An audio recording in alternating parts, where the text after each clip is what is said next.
down there, flying low across the water. Do you see? It's just a seagull. Look again. Oh. A swan, Bobbin. A white swan. Happy birthday, poor boy. Here she comes. Look, she's flying over. She's beautiful. Yes, still beautiful. Why does she sound so sad? Because she is alone, proud and alone. She's flying away. Where is she going, Hetchel? Out beyond the pattern, I expect. Can we go visit? Stand away from the edge. No, little Bobbin. Those who are born of the pattern are hemmed into its web forever. Where that swan goes, we cannot follow. The sun is in my eyes. You're yawning. Come, back to home and bed for you.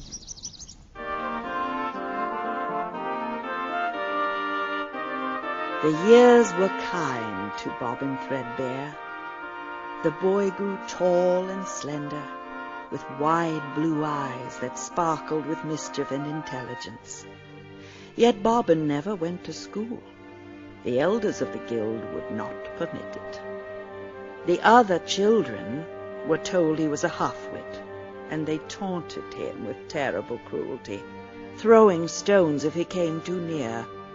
And so the friendless boy spent his days in solitude, combing the beaches for sticks of firewood, and exploring the hills and forests of the weaver's little island, until no one knew them better than he.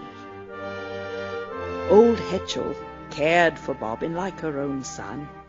She saw his growing bitterness and begged the elders to end his cruel exile. But the elders were afraid of Bobbin, and not without reason. His unexpected birth had thrown the pattern into chaos. Year after year they watched with growing apprehension as shadows of apocalypse spread across the web in the loom. Bobbin's thread was weaving its way towards a destiny of overwhelming consequence. The pattern was disintegrating. No one knew how to stop it. The elders never told Bobbin who he was or how he came to be. They prayed that Bobbin would be unable to fulfill his destiny so long as he never left the island and never learned the ways of spell weaving. They did not suspect that Bobbin's education had already begun.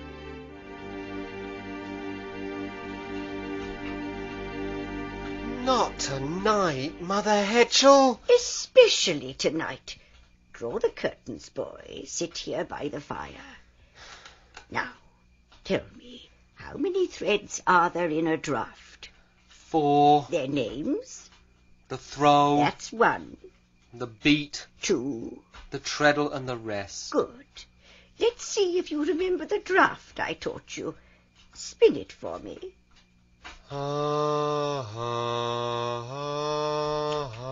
Pitiful. Listen to me.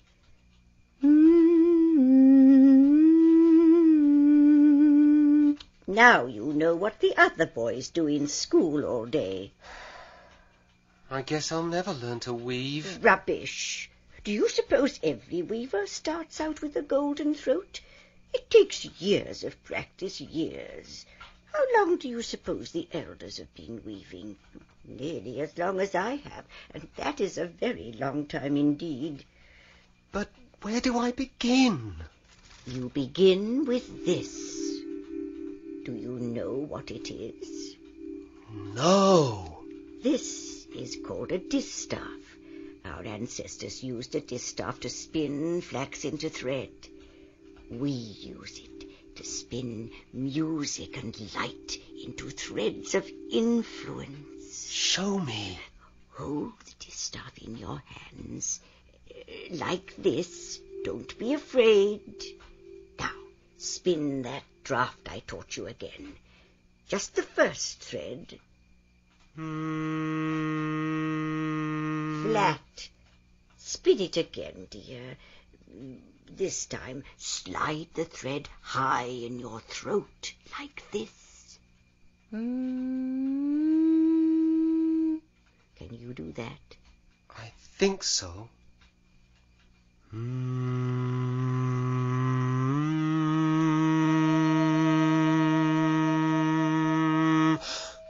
It's glowing. It's telling you when your pitch is correct.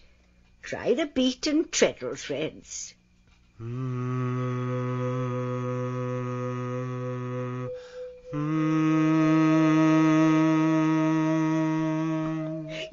learn quickly. What happens if I spin all four? Let's find out, shall we? Let me shut this first. All right. Listen carefully. I want you to spin those 4 threads again. Wait for the distaff to glow before you go on to the next. As you spin the last thread, point the distaff at the ball of yarn inside my knitting basket. But you just closed it. Indeed. Those 4 threads form a pattern of opening. You're going to lift up the top of that basket without even touching it. Whenever you're ready. Does it hurt? Tingles a bit. Remember, concentrate on the ball of yarn inside the basket. Spin. Concentrate. Now, point. Not at the window. Wow! Shh! Blow out that light. Sit still for a minute. Good. I don't think anybody heard us. What other drafts do you know? Give me that. You've done enough weaving for one night. Off to bed with you. You have a big day ahead, and we both have to get up very early. Let me go alone this year, Mother Hetchel. Alone? Well, I suppose you're old enough. Go alone, Bobbin. I don't mind staying in bed late this time.